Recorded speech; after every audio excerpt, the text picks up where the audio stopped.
Hello guys, मैं दीपक सिन्हा और आप लोग देख रहे हैं स्टडी नमा।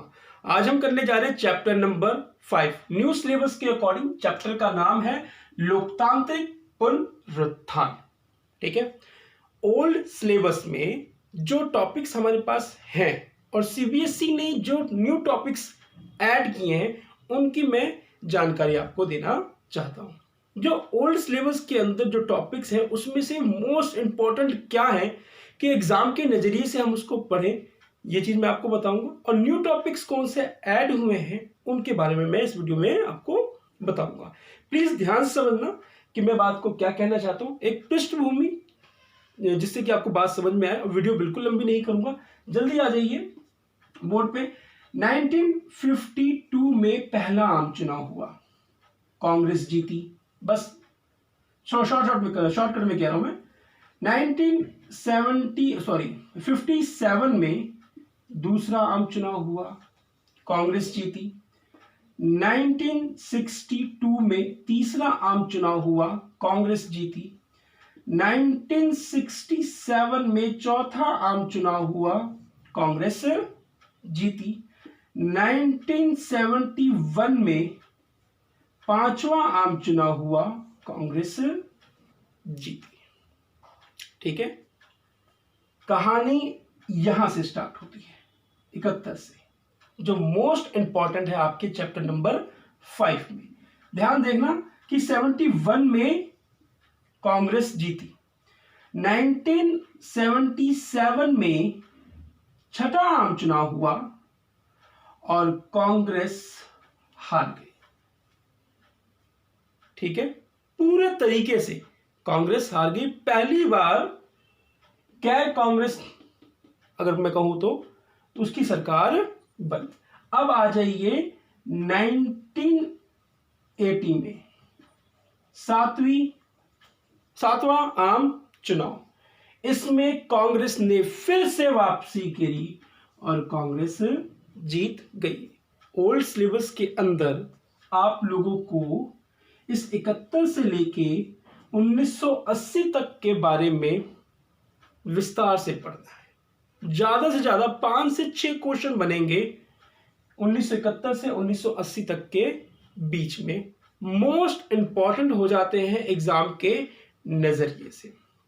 थोड़ा सा लंबा कर रहा हूं, ध्यान से समझना। 1971 में इंदिरा गांधी प्रधानमंत्री बनी। उन्होंने 25 जून 1975 को आपातकाल की घोषणा कर दी।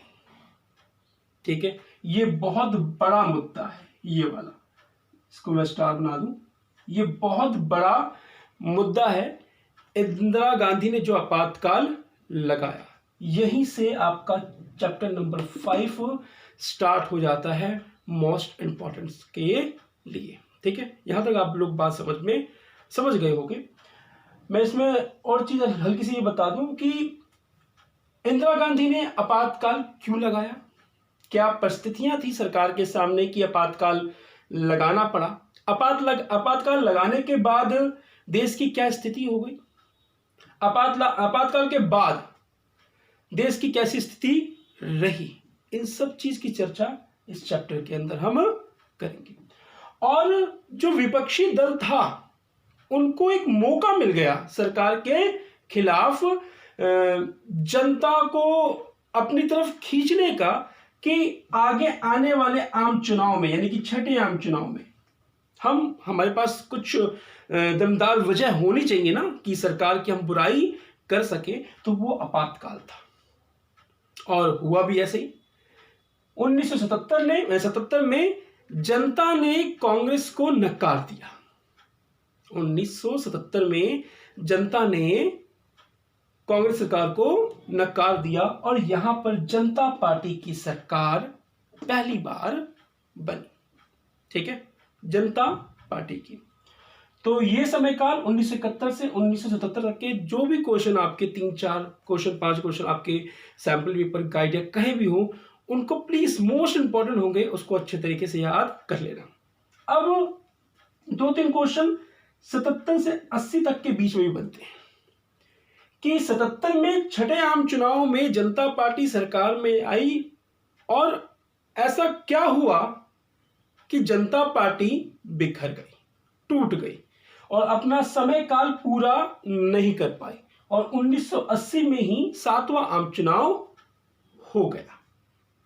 बात समझे आप लोग कि 1977 से लेके 5 साल, और अगर मैं कहूं तो अगर जनता पार्टी 5 साल तक कार्य करती तो अपना एक समय काल तक पूरा करती, मगर अपना समय काल पूरा वो नहीं कर पाई, पहले ही वो टूट गई। तो ऐसे क्या कारण थे जनता पार्टी के टूटने के, ये मोस्ट इंपॉर्टेंट बन जाता है।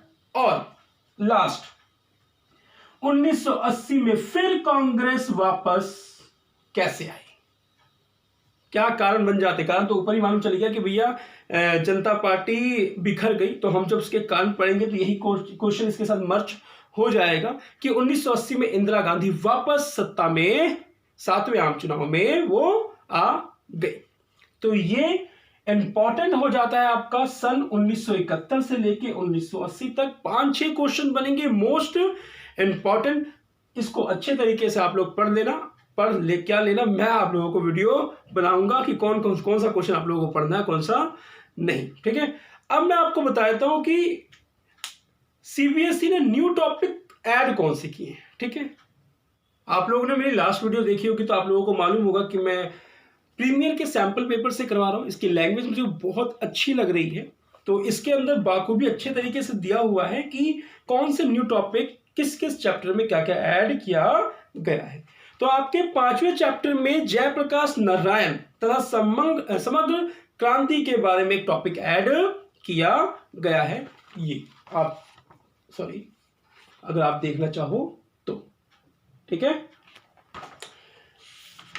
सेकंड टॉपिक है इसका राम मनोहर लोहिया का लोकतांत्रिक समाजवाद,